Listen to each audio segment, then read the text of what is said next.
Do you think cancer is entirely preventable? Yes, absolutely. They say cancer is a genetic disease. It's a very complicated disease. That's bullshit. I have the science. I publish these papers in top medical journals. If people want to live, they'll know about it. Professor Thomas Seyfried is a world-renowned expert in cancer and a best-selling author of Cancer as a Metabolic Disease. He has a revolutionary treatment for cancer that even your doctor doesn't know. We have 1,700 people a day dying in the United States from cancer, and we have people dying from cancer in all countries around the world. Yeah, you can have cancer, but if you know how to manage it, it doesn't become a death sentence. Do you have success stories? Yeah, well, we had Pablo Kelly. My name is Pablo Kelly, and when I was about 24, I was diagnosed with a grade 4 glioblastoma multiforme brain tumor. I was given 6 to 9 months talking to the oncologist. I declined standard of care. With 2.5 years of metabolic therapy, voila, the tumor was operable. And the same thing can be with breast cancer, prostate cancer, colon cancer. They all can be managed quite effectively with metabolic therapy. Do you think high-fat diets can actually kill cancer? The high-fat diet is designed to keep your mitochondria healthy. If your mitochondria remain healthy, you're not going to get cancer. It's not like, let me go out and eat a tub of lard. Let the GKI, the glucose ketone index, tell you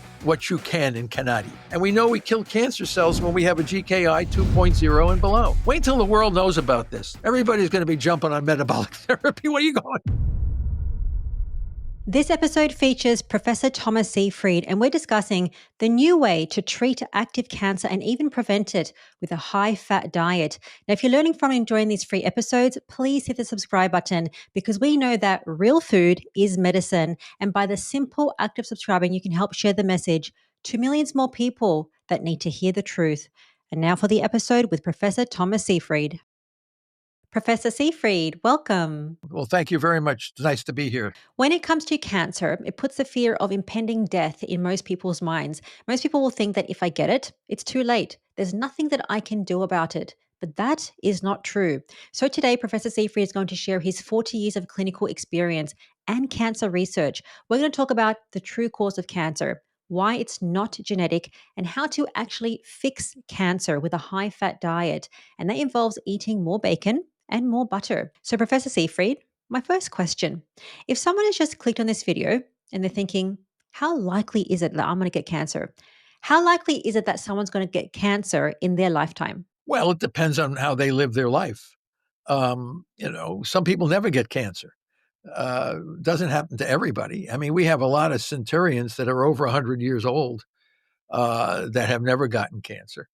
Madame Clement, the oldest woman that ever existed on the planet, 122 years of age, drank wine and smoked cigarettes until she was 119. She never got cancer. So not everybody gets cancer. But I think what we're doing to ourselves today puts a lot of people at risk for cancer. I think that what we're seeing is a sedentary lifestyle where we're eating large amounts of highly processed carbohydrates. We're not exercising like we should, and we're under mental stress, emotional stress, poor sleep, loneliness, microchemicals, forever chemicals and microplastics. I think when you put all that together, we're seeing more and more younger people getting cancer for sure. And the number of people getting cancer is increasing, and the number of people dying from cancer is increasing. So yeah, it's not a good picture, and will not likely get better until people realize that cancer is a mitochondrial metabolic disease that can be easily managed by maintaining mitochondrial health, which is doing the opposite of all the things that I just said. Absolutely. And that was a long list of people thinking, well, I've got to do all of these things I have to fix. We're going to talk about them one by one, easy fixes. But I did read a quote saying that 1 in 2 men and 1 in 3 women will get cancer in their lifetime. Is it that much? Well, I think if you abuse your body, it certainly could be. It's hard to get cancer. Cancer is very difficult to get. If you try to give cancer to mice or monkeys and things like this, it's very hard. There was one study where they used monkeys from South America. I think they were New World monkeys of some sort. And they try to give these monkeys cancer by rubbing carcinogen on their arms and having them eat it and drink it and feed it to them. And in 10 years, only one of the 50 monkeys got cancer because they were in their own diet and lifestyle. The problem is that if you took the monkey and gave him all the highly processed crap that we eat, and then had a panther walk around his cage, putting the fear of God into him every day, freaking him out, no exercise, eating crap foods, the monkeys may have gotten pancreatic cancer, colon cancer. There's never been a documented case of breast cancer in a female chimpanzee, and they're almost the same genetically as we are. So what's the chimp doing that we're not doing? He's not eating the crap food that we eat. He's doing what he knows. You got to change these animals' behavior. You got to put them in a radically different environment, and just give them what they love to eat, poorly nutritious foods in large quantities, right? So if you gave elephants don't get cancer. They haven't found elephants with cancer. But how many jelly donuts would you have to feed an elephant before he would get pancreatitis and pancreatic cancer? I mean, dozens and dozens, and he would love it. I mean, it wouldn't be like, they would say, don't do that. It's harmful to the elephant. Well, we're doing it to ourselves every day in almost every country. We're not exercising. We're eating crap food. It puts us at risk for not only cancer, it puts us at risk for all kinds of chronic diseases. So all these chronic diseases, cancer included, are all the result of dysfunctional mitochondria in the cell. The mitochondria, the energy-generating organelle in our cells, becomes corrupted, leading to chronic diseases and cancer. Absolutely. We're going to talk about the mitochondrial dysfunction because many people think that when it comes to cancer, there's nothing that they can do about it. It is a fear of impending death in most people's minds. Do you think then that cancer is entirely preventable in most cases? Yes, absolutely. Even Otto Warburg said that. Cancer is, in our Paleolithic ancestors, cancer was extremely rare. How do we know? Because we have people that live in tribes and according to traditional ways, and cancer was extremely rare when these people were evaluated for cancer. You had different physicians and humanitarians that would go around and look at Inuit populations, African populations, when they were living according to their ways. Albert Schweitzer certainly did look for cancer among African tribes. He didn't find any. Very rare. He even looked for thousands. What's going on? As soon as the great Western diet and lifestyle enter into the society, you get all kinds of cancers, cardiovascular disease, type 2 diabetes, obesity. You get all the great wonders of our technological advances in food technology. And you have to do that. You have to abuse your body doing this for decades. You don't usually, eat a pizza and the next day wake up with a big tumor on your colon. It's usually an abusive series of behaviors, all culminating together with chemicals in the environment, all culminating in some form of dysregulated cell growth, which is cancer in some organ of the body. So let's talk about how cancer develops in the body, because you're saying it's over decades. It's not overnight. It's not like you eat a pizza and you get a tumor the next day. So, because I think people don't understand this in terms of what is cancer in terms of cell growth in the body? What's happening? Well, I mean, we published this in many papers. The definition of the disorder is called cell division out of control. Okay. Well, the cells in your liver, kidney, colon, spleen, breast, brain, they're all there. They're all doing their metabolically designed, metabolically homeostatic condition. What would make one of these cells start to grow in a dysregulated way? And that we have clearly shown that it is chronic disruption of the ability of the cell to use oxygen to obtain energy. So one of the differences between a cancer cell and a normal cell, non-cancerous cell, is the way the cell uses energy. All of the cells in our body, with the exception of erythrocytes and perhaps a few others, we breathe energy, we breathe oxygen, and the oxygen serves as an acceptor for electrons through the mitochondrial electron transport chain in the organelle called the mitochondria. And we can generate tremendous amounts of energy, because without energy, nothing can survive. So energy then becomes the key feature of life. Interestingly enough, all of our cells, for the most part, are using oxygen to generate energy. In cancer, the oxygen that is consumed by the cancer cell is not used for producing sufficient energy from oxidative phosphorylation. It actually produces reactive oxygen species, ROS, which are carcinogenic and mutagenic. So the cancer cell is throwing out reactive carcinogens and mutagens that damage other parts of the cell, causing mutations in the nucleus. Of course, many cancer cells have mutations in the nucleus, but these are not the cause. These are the effects of the disturbed energy metabolism in the mitochondria. And the fuel that's driving the dysregulated growth now becomes fuels that don't need oxygen. So that's called fermentation, energy without oxygen. And the two fuels that we and others have identified are the sugar glucose and the amino acid glutamine, which is a very highly abundant amino acid in our bloodstream.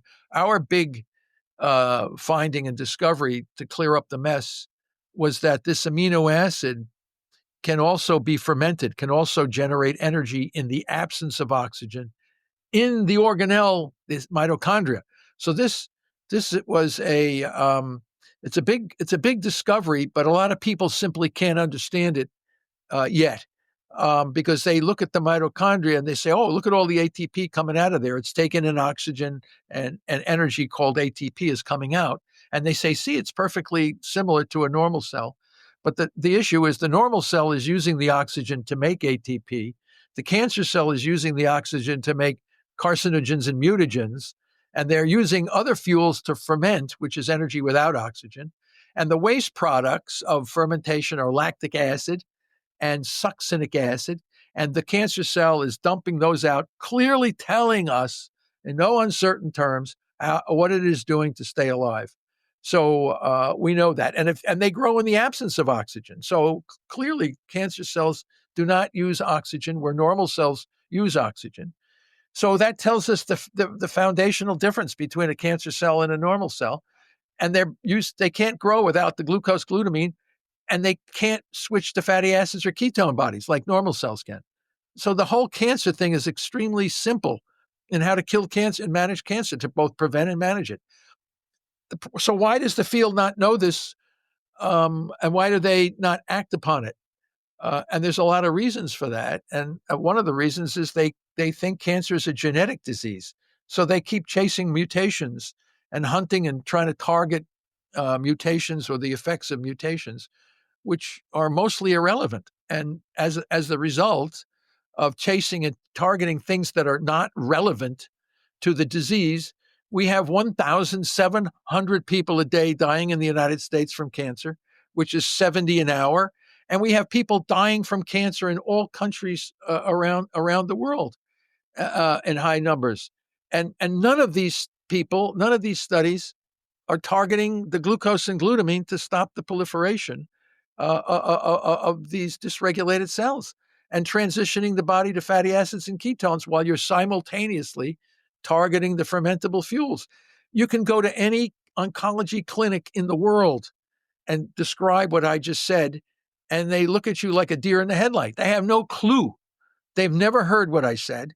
And then if they want to act upon this, the standard of care prevents them from acting upon this, which is the change of radiation and chemo and a lot of the crazy things they're doing to these people. They say, well, geez, why don't we just target glucose and glutamine while transitioning the body to nutritional ketosis? Oh, no, we can't do that. I said, why? Well, we haven't heard. Why? We'd have heard something about. No, you're not going to hear anything. In medical school, you're told the cancer is a genetic disease. Therefore, you have to do immunotherapies and all these other kinds of things. And one of the things that's really remarkable, how come we don't make any advance? Well, it's hard to make an advance when the entire world thinks it's something other than what it is. Um, and that explains why no country, whether it's Australia, England, Germany, France, the UK, United States, China, we're all doing the same thing. You go there, everywhere they use, we have to surgically debulk, we have to give you poisonous chemicals and radiation and immunotherapies or something like this. And a lot of people are killed by the treatments. And a lot of people, if they do survive the treatment, they're damaged in many different ways. Their organs are damaged from radiation. And radiation is not healthy. Let me tell you, it's not a healthy way to get. No one goes out and gets nuked or poisoned to become healthy. And yet we're doing this to people with cancer. It's nuts. Doesn't make any sense. And they don't make any sense because if you go to the National Institutes of Health, they say cancer is a genetic disease. It's a very complicated disease. Hundreds of different kinds of cats. Bullshit. They're all the same. We showed that. Every major cancer is dependent on glucose and glutamine. It can't burn fatty acids or ketone bodies.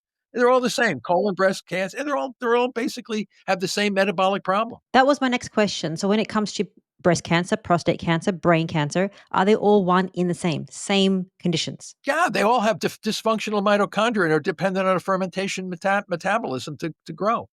So, and they acidify the microenvironment with the waste products of the fermentation metabolism. It's over and over again. Every major cancer has insufficient oxidative phosphorylation coupled to substrate level phos, which is the scientific terminology that I'm using. Oxidative phosphorylation replaced largely by substrate level phosphorylation. This is an ancient pathway of energy before oxygen came into the atmosphere 2.5 billion years ago. All the cells that existed on the planet were fermenters.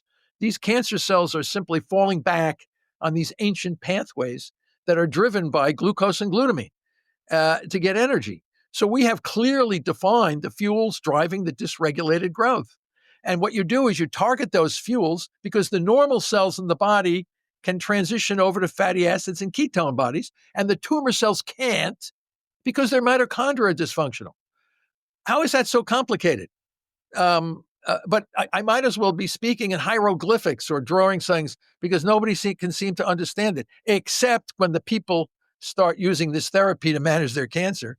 And the doctors are always miffed. Oh, I didn't know you were going to survive so long. Oh, what are you doing? And then when you tell them what they're doing, a lot of times the physicians say, I don't know what you're doing, but just keep doing it. As Professor Seyfried mentions, the most effective way to treat active cancer and even prevent it is through metabolic therapy. And that involves lowering the carbohydrates and increasing your healthy fats. And later in the episode, we'll discuss the easy way that you can know that your glucose is low enough and your healthy fats and your ketones are high enough so that you achieve therapeutic ketosis. And that's using what's called the GKI index. Now, as you make this switch to lowering the carbohydrates and increasing your healthy fats, you might experience some side effects like headache, nausea, and fatigue. Now, all this is very normal, especially at the beginning. So what you can do is salt your meals and salt your water. But if the symptoms still persist, I would highly recommend you lean on a high quality electrolyte, one that has sodium, potassium, and magnesium, because this is so important for proper brain and body function. And that is why I have Element as a sponsor of today's video. I personally like to use a high quality supplement like Element because it has a science-backed mix of sodium, potassium, and magnesium without anything artificial and no preservatives.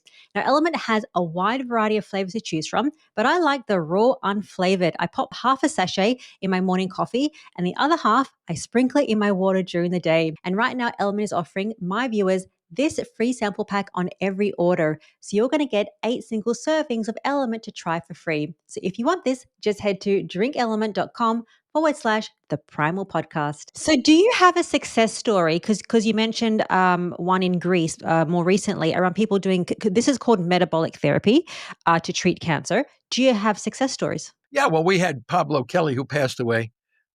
He was a glioblastoma patient who was initially diagnosed with an inoperable glioblastoma in 2014.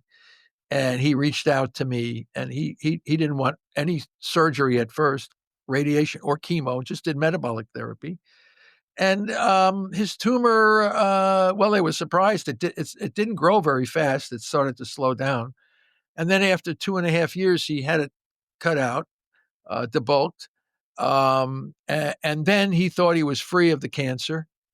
but it never got completely out, and it started to grow again, but very, very slowly. And he had it debulked a second time. And then after several more years, he had it debulked a third time, never taking radiation or chemo. And then we spoke to him a week before he died, and we were laughing and at the fact that he had 3 debulking surgeries to move what was originally described as an inoperable tumor. So we were laughing about that. How you have you're diagnosed with an inoperable tumor that was going to kill you in 9 months if you did not have radiation and chemo, because the tumor could not be operated on. But with 2.5 years of metabolic therapy, voila, the tumor was operable, cut out, but it grew back. So he was never cured. But he, on the 4th debulking surgery, which was a week after we spoke to him, he was in good spirits. He got married, had 2 children since the original diagnosis. So he died in 2024, last Labor Day, I guess, last September, from a cerebral hemorrhage as the result of a 4th debulking surgery. He died 12 hours after the cerebral hemorrhage. If he didn't have that last debulking surgery, which was only to get rid of some tiny residual piece, he probably would have been still alive with us today. But 10 years with a glioblastoma is unheard of. People say, well, he's only a fluke, an N of 1. Oh, yeah, well, why don't you see if we can get more? Oh, no, we have to do radiation and chemo. Well, that's what he didn't do. That's what he did not do. But our recent paper out of Greece, now that's a bigger study because that used 18 people, half of whom did a Mediterranean, calorie-restricted Mediterranean diet, but they were irradiated and they did have temozolomide. They did have standard of care, which itself puts the patient at incredible risk for death. But they were unable to convince the Institutional Review Board not to irradiate and use poisonous chemicals. So they had to do that because it's locked, like it's written in granite everywhere. So anyway, they did use a calorie, according to our procedures, the glucose ketone index calculator, and they used a calorie-restricted Mediterranean ketogenic diet, which is published, just came out, so you can read it in Frontiers in Nutrition. And of the people that maintained, and the diet wasn't bad. It was sardines and salmon, olive oil, and some avocado, and maybe some other stuff, but not unpalatable for sure. And 8 people followed that, and 6 people, followed that, and 10 people didn't. And the reason why they didn't follow it, it was like pressure from the family, and some people felt that they already had radiation and chemo, they didn't want to do a diet. But anyway, the guys that followed the diet, 4 of the 6 survived beyond 3 years. And the guys who didn't do the diet, only 1 survived to 3 years. So clearly a striking difference in overall survival doing metabolic therapy. And that was with standard of care. Now, my hypothesis, and I've told the oncology world, prove me wrong. I said, if you didn't do radiation and toxic poison, surgery for sure, we don't rule that out. We can shrink down those tumors if we have a watchful waiting period, and then the surgeon will debulk or take out a much greater part of the tumor and then transition the people back over to metabolic therapy like Pablo Kelly.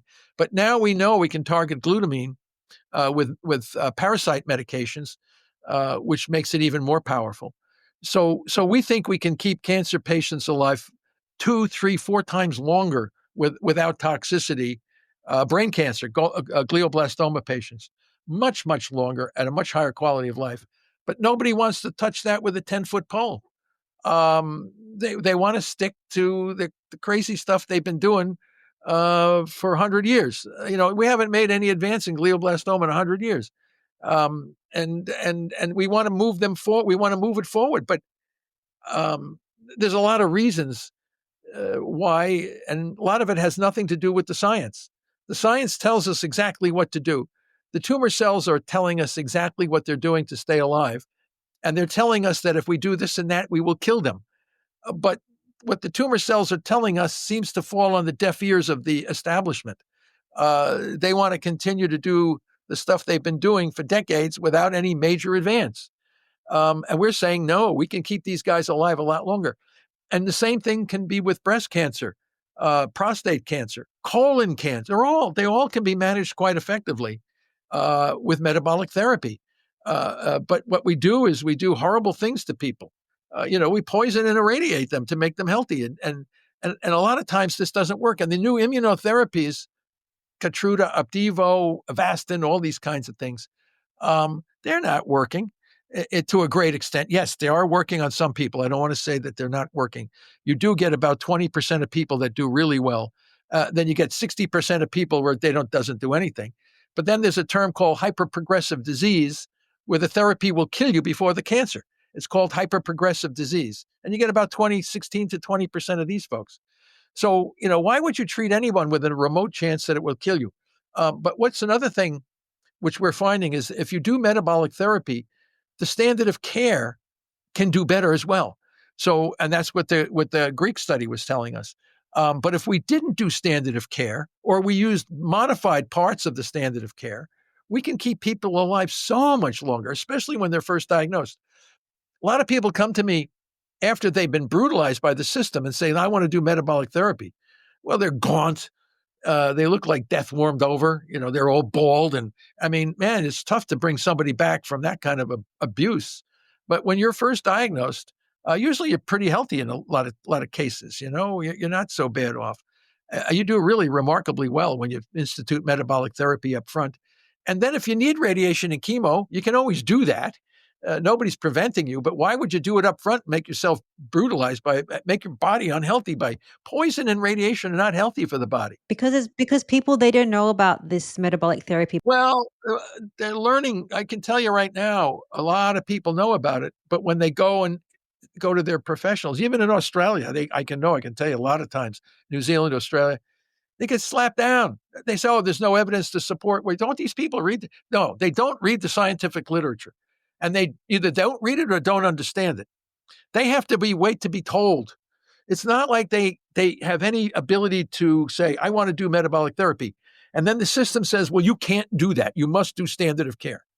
Oh, well, that prevents even the good physician that understands the science can't even do it. So the system has to be gutted. This system is not working for us. And who controls the system? The hospitals? The pharmaceutical companies? I don't know. You figure it out. All I know is people want to live, and the system is preventing them from doing that. And if those who live pay a price, your bones are a bone problem, bone density problems. You have emotional stress. You have cardiovascular problems. You have all kinds of new ailments for the fact that you survived toxic poison and radiation or surgical mutilation. The whole system has to be revamped and changed if people want to live and they want to get on with their lives. You can have cancer, but if you know how to manage it, it doesn't become a death sentence.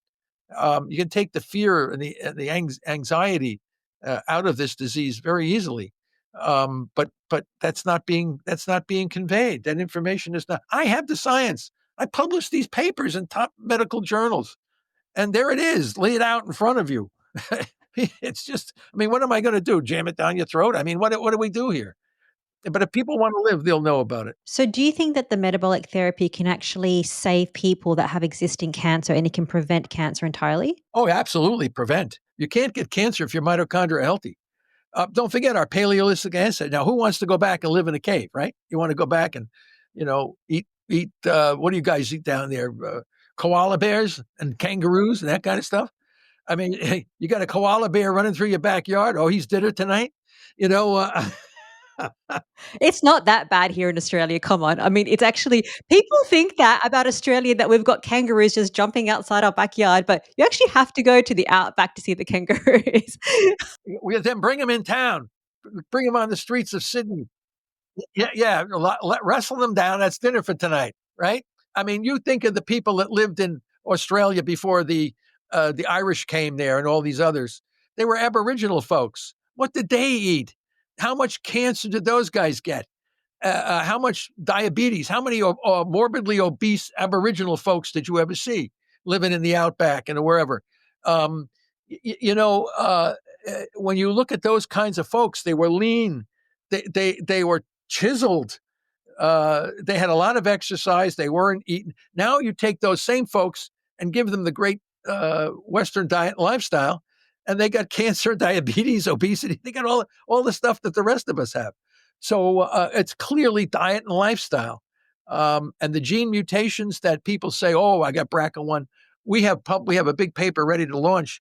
Every one of those genetic risk factors are what we call a risk factor that initiates dysregulated cell growth because it impacts the mitochondria directly. So we know what causes cancer, and we can reduce the risk massively, but we have to change our diet and lifestyle. And some people would say, I'm going to roll the dice. It's like a guy who smokes. Oh, I like smoking. I don't know if I'll ever get lung cancer. I might get emphysema, but I like smoking. Okay, well, we're never going to take away pizzas and jelly donuts and all kinds of highly processed carbs from people. We just want to let them know that if you eat that, you put yourself at risk for cancer, diabetes, high blood pressure, hypertension, dementia, all these kinds of things. They just don't know that right now. But we offer a plan using the glucose ketone index calculator as a tool to know whether or not you're in a zone of risk for cancer and chronic diseases, and what you can do to get out of that zone into a healthier zone, all quantitative, which then becomes everybody's personal choice to determine whether or not they want to live in a risky zone or a healthy zone. Let's talk about the solution then, getting into this metabolic therapy so that we understand the theory around you're saying that basically cells, so the mitochondria gets dysfunctional and then the cells rely on an energy which is called fermentation, which relies on glutamine and glucose for energy, and it's anaerobic, so it's not using oxygen for energy, and that's how cancer cells multiply and get worse. Is that kind of the good summary around that? Yeah, and as they get worse and worse, they acidify the microenvironment, because their waste products are acid, and that causes a much greater amount of inflammation. So you have abnormal blood vessels. The immune system comes in, and the immune system then throws out growth factors and cytokines, which makes a bad situation much worse. To this, and then of course, when the cancer cells spread, which is called metastasis or metastasis, we have clearly shown what the biology of the metastatic cell is. An immune cell. It's a macrophage, part of our immune system itself. So we took us 10 years to figure this out, and the cancer field still thinks all cancer, these metastatic cells are stem cells. I can't go into the absurdity of how the cancer field looks at metastasis and looks at all this stuff. It's all based on silo gene think. And when you do that, you're lost. You're a lost soul. You're a lost scientist.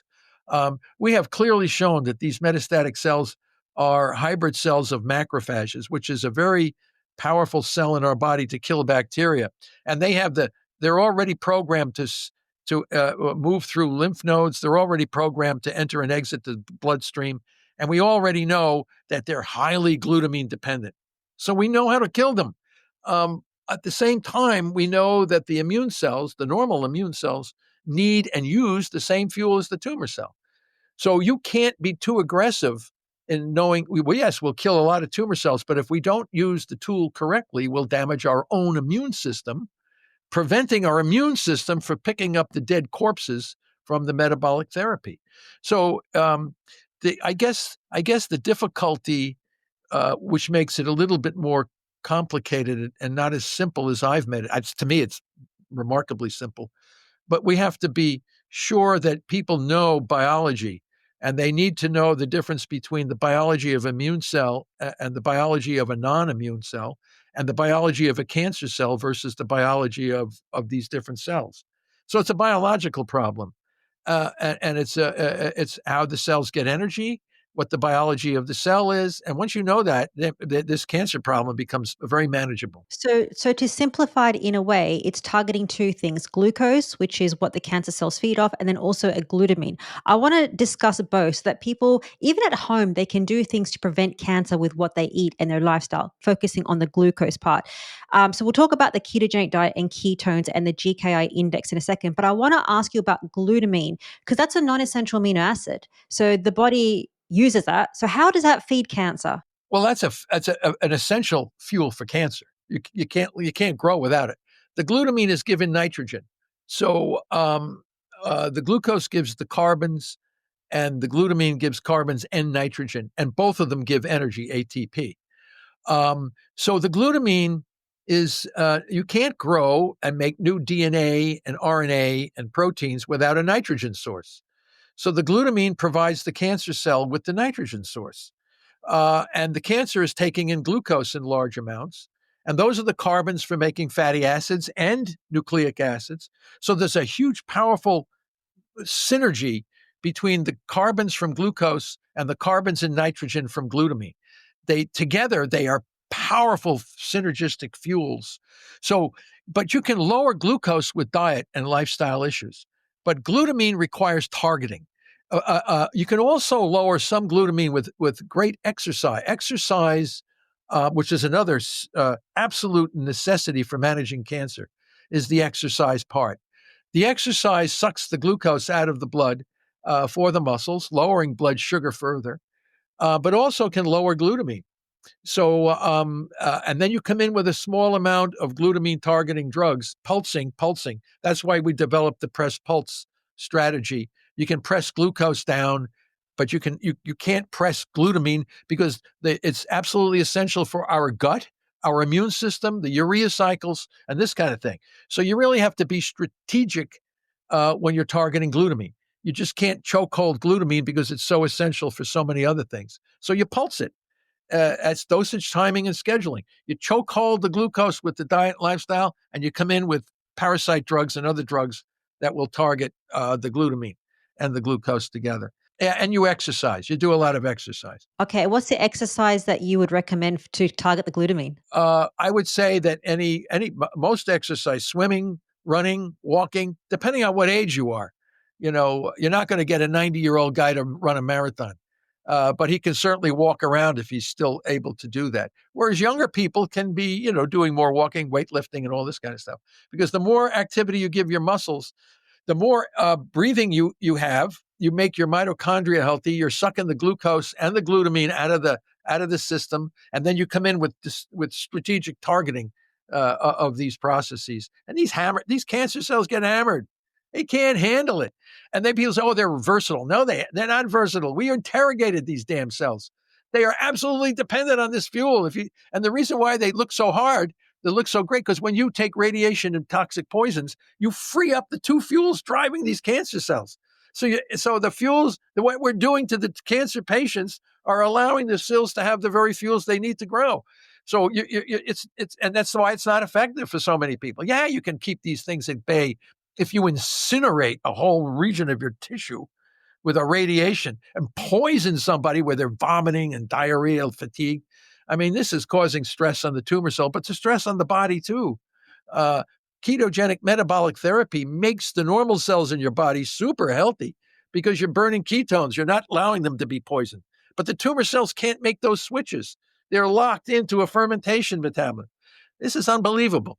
Wait till the world knows about this. Everybody's going to be jumping on metabolic therapy. Where are you going? Well, let's talk about the metabolic therapy and what we can do at home, which is a high-fat ketogenic diet. Do you think high-fat diets can actually kill cancer, prevent it, at the comfort in your own home? The high-fat diet is designed to keep your mitochondria healthy. If your mitochondria remain healthy, you're not going to get cancer. It's just that simple. So you burn ketones, and it's not like, oh, let me go out and eat a tub of lard. Don't forget what our ancestors did when they killed big animals. They would go for the marrow. The marrow had a lot of the bone marrow has fat in it, so they would get the fat, and they would eat organ meat. Organ meat had a lot of glucose in it because the liver stores in glycogen. So we were getting all of our nutrients from organ meat and from bone marrow. Our ancestors knew what to do. What killed our ancestors, as I said before, was injuries and infections. They did not have antibiotics, and they didn't have orthopedic surgeons that could fix broken bones and heal flesh and this kind of stuff. So they died from infections and injuries. Um, we don't die too much from infections and injuries today. Well, I should say there's MRSA in the hospitals, which is kind of a sepsis that can kill you real quick. But they're antibiotic resistant bacteria, of course, and that still will kill people, mostly in hospitals, if you can believe it. But we can manage some of these injuries and infections. But now we're dying from chronic diseases.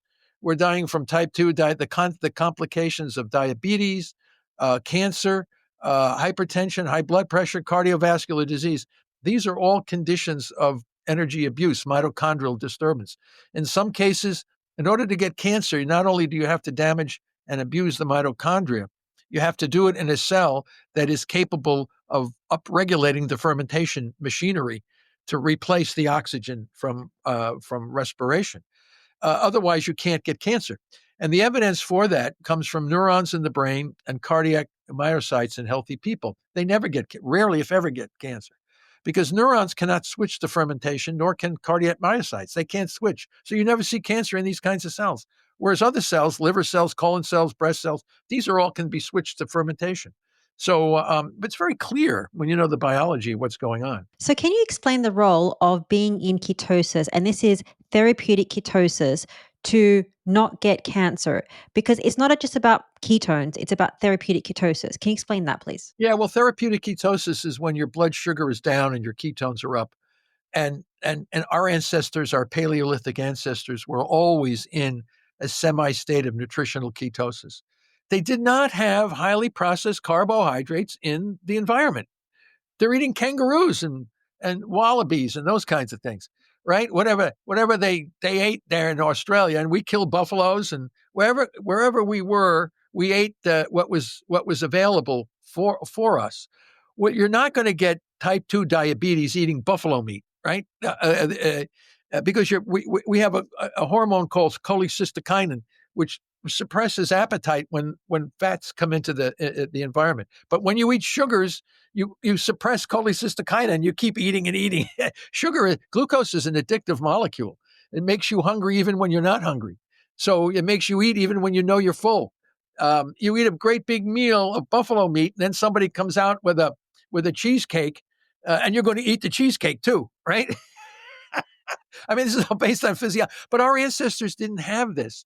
They were very active, so they had a lot of activity and hunter-gathering. I mean, you can only sit on your ass for so long before you have to go out and get something to eat. And to kill an animal and chop it up and butcher it and cook it takes a lot of energy. You have to collect water from the stream. You're always moving. You're always doing something. Otherwise, you're going to starve to death. And then when you ate as much as you possibly could, but it wasn't highly processed carbohydrates. And we probably slept better. We had a lot of exercise, and we were in a state of nutritional ketosis, not by choice, but by situation. And as soon as our technology came into place where we could cultivate grains during the Neolithic period, we could get more carbohydrates from rice, wheat, corn, these kinds of grains that brought more carbs into our diet. And then eventually we could process the carbs to make them more and more sweet and less nutritious. Of course, we get civilization around food sources. Otherwise, we'd all still be trying to kill kangaroos and buffaloes. But now we farm these things. We have farms for the animals, and we can provide the food for us. Now, today on the world, we have more obese people than we have starving people. Go figure this one out. So, and these obese people are mostly suffering from all kinds of chronic diseases. And cancer is being one of the big ones. So we're still biologically Paleolithic man. We're just in a totally different kind of environment than what we evolved to be in. And now our science and technology has evolved much faster than our biology. And as a result, we are morbidly obese, we're chronically diseased, cancer-ridden, dementia-ridden, and younger people are falling into the cancer and some of these chronic diseases. Diabetes in little kids, cancer in little kids, young people. I've seen so many in the late 20s now, in the mid 30s, early 40s, cancer going on, colon cancer, breast cancer, brain cancer, bladder cancer. I said, what the hell is going on? It's all, and then of course we got all the microplastics and forever chemicals, and we know all of these will chronically damage mitochondria. So we know I know what pretty much is going on here, but we're tormented and tempted by advertisements on television and billboards with all these delicious foods. And we love them. Are you kidding me? I mean, you eat this stuff, I told you, when I eat, I get all excited, man. It's just like unbelievable. Eat a big pizza, you know. I want to talk about okay, but I do want to give people specifics around what foods they should really like focus on because there's so many different diets out there. But if we can understand what foods we should eat entirely, that's going to help prevent cancer. And even people that have existing cancer, it's going to manage their condition along with they could see you for the metabolic therapy. I have a list of foods here, and I want to get your opinion. Well, listen, I just let the GKI, the glucose ketone index, tell you what you can and cannot eat. So each person should be their own experimental subject. So you take your list of foods, and your glucose ketone index, which we published. It's a little meter now, Ketomojo. You can go on Amazon, you can buy it. Everybody pricks their finger, gets a drop of blood, takes the glucose strip, and you get the glucose reading, and then you take the ketone strip and get the ketone reading. And then you'll be able to know what zone you're in, what glucose ketone index zone. So the foods that you're going to list Australians might not respond the same way as a German or an Englishman or an Asian. So we don't know until that everybody measures their GKI and see what it does to their GKI. We have this big thing now where you're in unhealthy zones, trial and error zones, and super healthy zones. And we know we kill cancer cells when we have a GKI 2.0 and below. So people say, well, I'm going to run out and get a 2.0. Oh, yeah? Let's see how easy it is. It's not easy. You can't eat any of those foods you're going to tell me. You have to do a lot of exercise. And okay, give me one of the foods. Okay, high fat meats. High fat meats, well, again, that's probably not going to spike your glucose. And it's going to improve your ketones. Depends on how much you eat. Don't eat much of it. You get very healthy if you can just eat like, some grams of it. Okay, what about butter? Butter. Well, yeah, okay, let's sit down and eat a kilo of butter, right? It ain't going to happen. Of course, a little bit's not going to kill you, right? None of this stuff is going to hurt you in small amounts. It's only when you start, pounding down big amounts of this stuff. But yes, a big ribeye steak or a piece of liver, these kinds of things in small amounts. You throw some bacon on top of the liver, cook the bacon and liver together in the same. These are all pretty good as long as you don't overdo it. Now, then we have to have a big ass potato with a lot of bread. Okay, then we throw ourselves out of the glucose ketone in, but everybody likes that, right? Got to have a big piece of bread with butter lathered on the butter, and you dip it into the juices of the steak, the juices of the fatty steak. that throws you out. It sounds like you've seen a lot of people in person, so you know their behavioral traits and you know their habits. Oh yeah, absolutely. That's because the bread and the butter, we love it. It's very tasty. It's got full of carbs, very tasty. But if you ate the butter without the bread, it would be better than eating the bread with the butter. But also you can eat bread. But we love bread. I'm not going to stop eating bread. But the thing is, for somebody that has active cancer, I'm just saying, or somebody that really wants to prevent cancer, what I'm trying to say is if you eat some of these foods, high fat meats, some butter, some, even olive oil, or like things that don't have the sugars and the carbohydrates, you're really going to prevent yourself from having cancer. Prevention for sure. Once you have cancer, you can also manage it that way. But how many people are going to say, I'm not going to ever eat a pizza or a piece of bread with butter on it because I want to prevent cancer? Give me a break. It's just like the guy who smokes the cigarette. He's, I'm not going to get lung cancer. I'll take the risk. Okay, some guy sitting there with a big, beautiful baguette, got a nice piece of butter on it. I said, oh, I don't know if I should do that. It might give me colon cancer. He's going to eat it. You kidding me? He's going to eat it. What if it's once in a while, though, that people are having these occasional foods? That's okay then. I think the exercise comes in as a real issue here. I think if you're actively exercising regularly, they call it an opportunity to exercise, a half an hour for an hour a day in a cardiovascular exercise, significantly reduces the risk from eating the bread and the butter. Or other potentially harmful foods. Everything is in balance. But we're a species that are absolutely imbalanced. We're compulsive, right? Everybody's compulsive with one thing or another. They binge eat and then they don't eat. It's like they binge drink and then they don't drink. So it's a balance thing. But we're not telling anybody they can't binge eat or binge drink or whatever, as long as they can maintain a generally good exercise and a GKI that's not too whacked out. We see GKIs, 50 and above.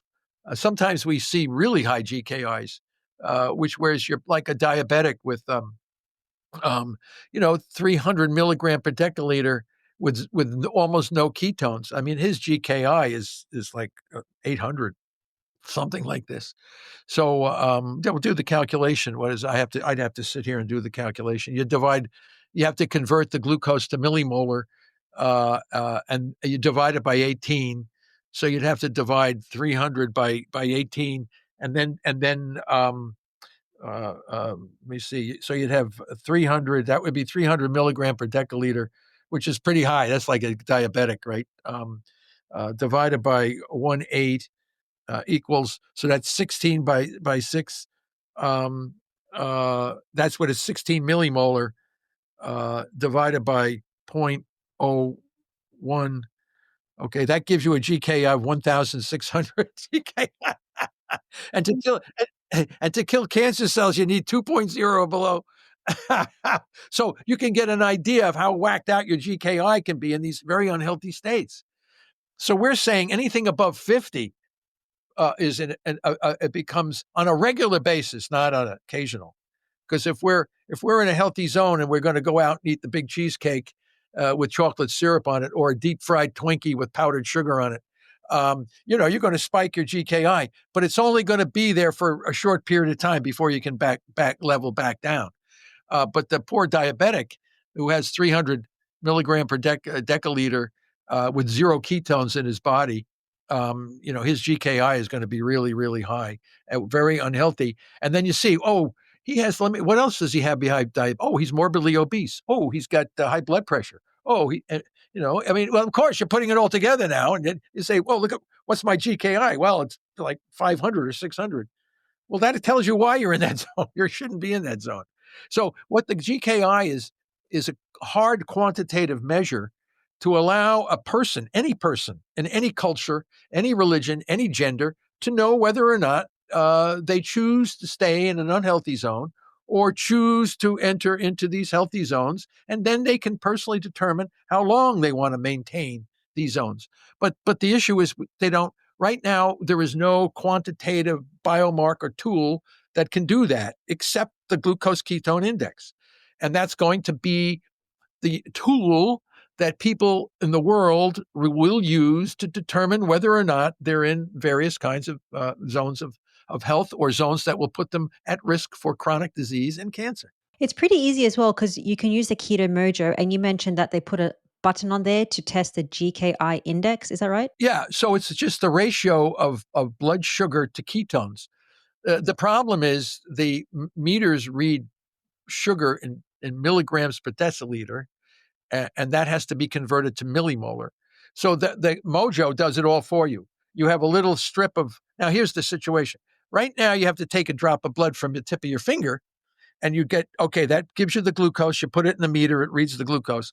Then you squeeze your finger a little bit more, take a ketone strip and touch your drop, and then put that into the meter, and then it will give you the ketones. And then you push the button on the meter, and it gives you the ratio, which is the GKI. So you know right away. But you see, our technology is advancing rather rapidly. And we have a free Libra blood glucose constant monitor that you can put on your arm. Once the monitor comes out that you can measure both glucose and ketones, and it will do all the conversions for you, then you can go on your cell phone, and at any given time, you're going to see your GKI while you're eating the donut, while you're eating the pizza, or while you're eating the kangaroo. Hopefully, people are eating more of the kangaroo than the donut. So when people want to prevent the cancer or even fix existing cancer, so following a high-fat ketogenic approach as much as they can, don't have the donuts and don't have the pizza. Also exercising, but I do want to touch upon water fasting. That is a protocol in metabolic therapy. Why does that help? Well, that throws you down. That brings your GKI down much further. So this is one of the strategies that we just published in our big cancer treatment protocol with many authors, physicians, scientists, nutrition, dietitians, and the whole group that understand the concepts. Because a lot of people cannot go cold turkey with water-only fasting. It is very hard. You're addicted to glucose. It's like, how easy is it, if you're an alcoholic, how easy is it to all of a sudden go cold turkey on the drink? Not easy. If you're a heavy smoker, how easy is it to stop smoking? Not easy. If you're a drug addict, you're hooked on heroin or cocaine, you can't wake up and say, I don't want it today. You're addicted. And glucose is a powerful addiction to the brain. You don't believe me? Okay, don't eat now for the next 3 days, and you'll see how powerful that glucose addiction is. So one way to break that is to just go for a week or 10 days on a very low carbohydrate diet, and you can down lower the carbohydrates as you go through, because you'll even eating a very low carbohydrate diet with whether it's carnivore or whatever, a pescatarian, Mediterranean, a very low carb, your body will slowly adjust, because we're moving back into our Paleolithic zone as we evolve. This is who we are. We're Paleolithic people. And then when you're down and you say, my GKI is like, wow, it's 5. It's really doing good. Now I want to kill cancer cells and I need to get 2.0 or below.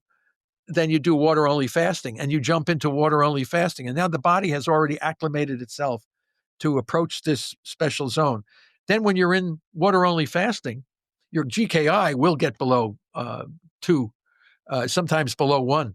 Then you come in with the parasite medications and some other these touching glutamine targeting drugs, and you just blast the hell out of these tumor cells. Man, they get cold cocked because they can't handle this. This is not the environment that makes them happy, that keeps them growing. You're actually strangling and starving them to death.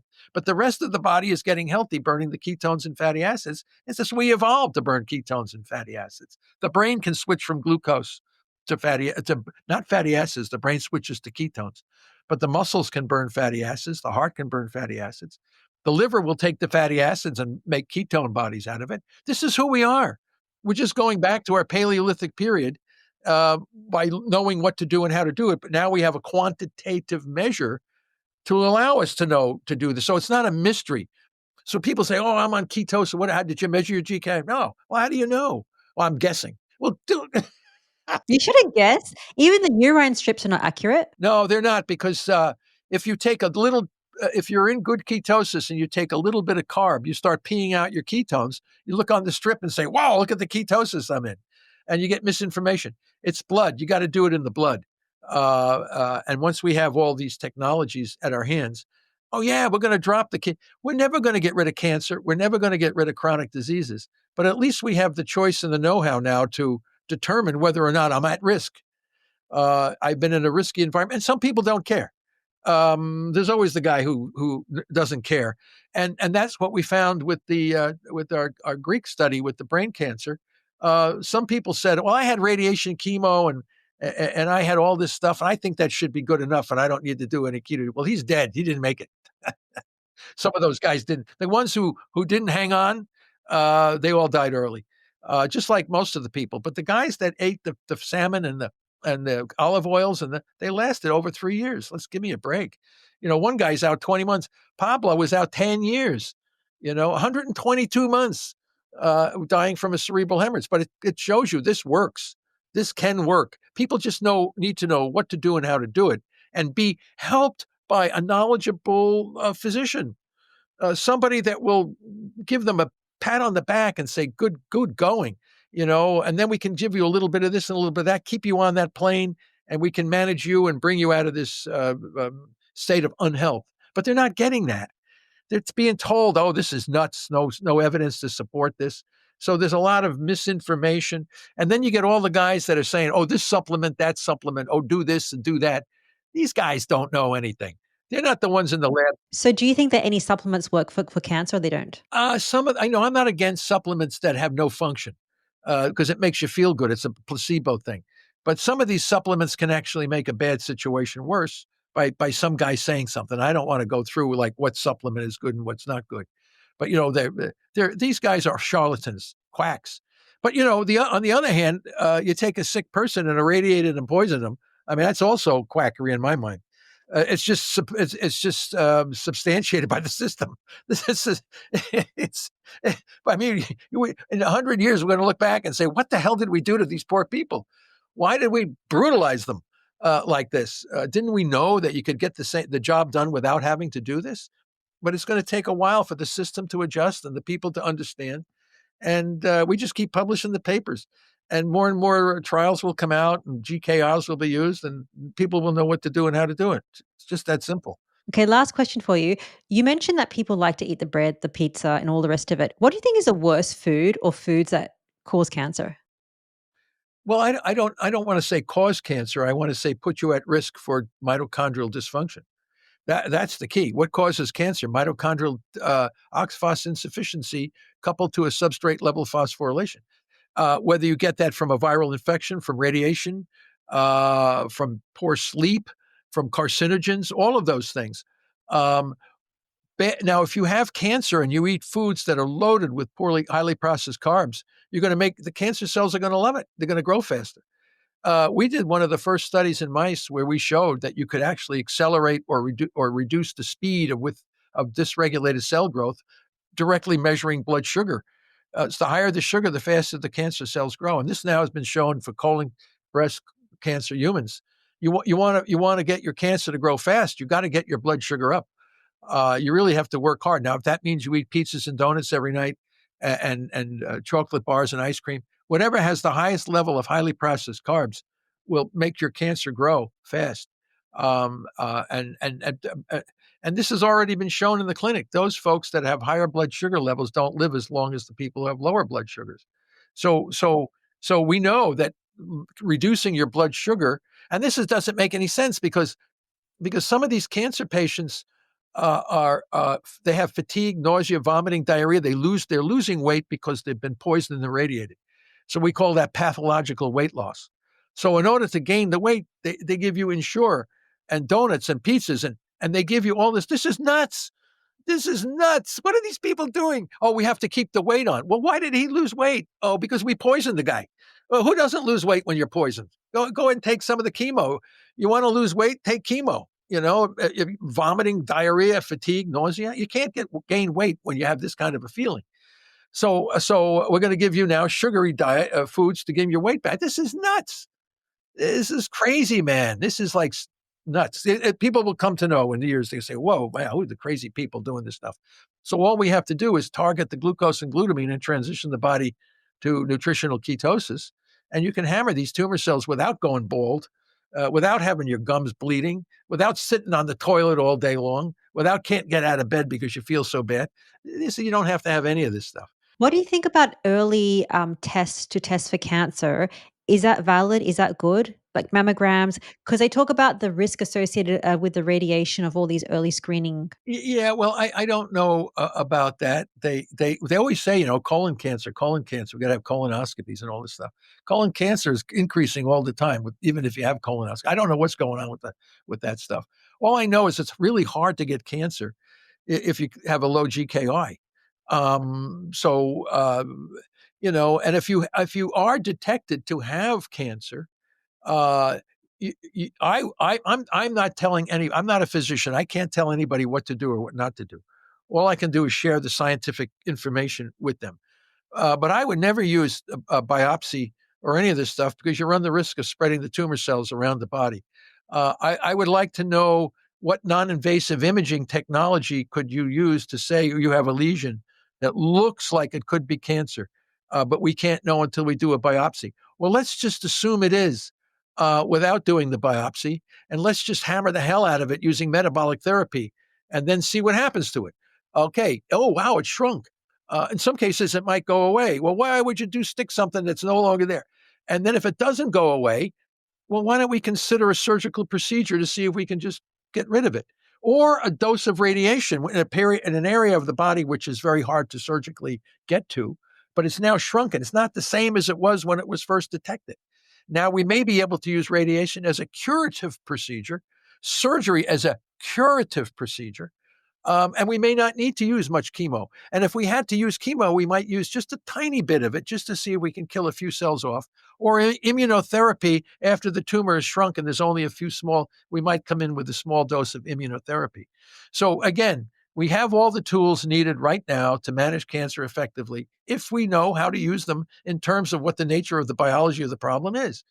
And that's what we do. So yeah, this is going to happen. I have no doubt about it. You know why? It works. So, if somebody is listening to this, because I know my cousin, so my aunt, she has active cancer, and I think I reached out to you because they wanted to get help from the doctors in your clinic. So, if somebody wants to do this metabolic therapy, how do they do it if they can't go to Istanbul, Turkey? Well, this is the great tragedy right now. We know what to do and we know how to do it, but the patient themselves can't be the only participant. Metabolic therapy requires a tremendous input and activity on the part of the patient. Some patients don't even want to be bothered, and it requires some level of scientific literacy if you want to survive. And neither the physicians nor the patients have the scientific literacy to work together as a team. You have to have the caregivers. They must be knowledgeable and understand the science that we are producing, and we have written very comprehensive treatment protocols for physicians to become educated to help their patients. But the patient must also be knowledgeable. So I don't know. I never had well, then you put your existence at risk. You better wise up quick, otherwise you're going to be part of the planet. So you have to, if those people are motivated enough to want to know about this stuff, but they need somebody to help explain this to them. And the physician, if the physician thinks cancer is a genetic disease, he's not the right guy to be explaining this to them. So they have to be educated as well. So the hospitals, the caretakers must be educated. You go to a hospital, man, they get the worst kind of food there they give into these poor people. It's just terrible, right? It's just unbelievable.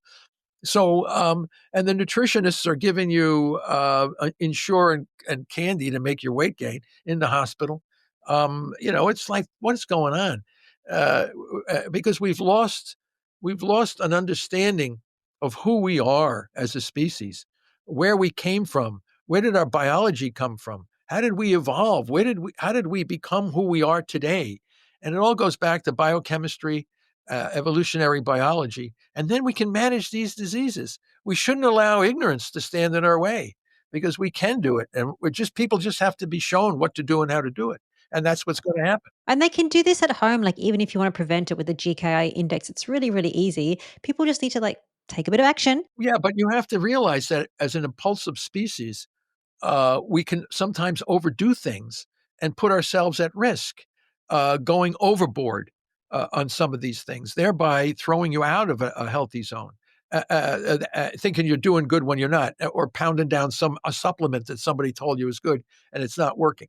So again, you need knowledgeable caregivers that will tell you, no, don't do that. Stay on this, because right now it's like the Wild West. Oh, this guy, he said to eat dried toads, and this guy over here said to drink goat's urine.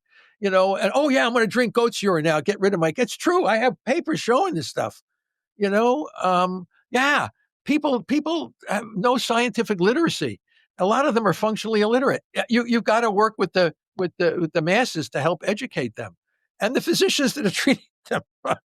That's the thing, like, if you're sick in this healthcare system, it's pretty hard because it's pretty hard to find a physician that will understand the disease and where it comes from. People aren't like you, Professor Seyfried. Yeah, but they should be trained in medical schools to know this.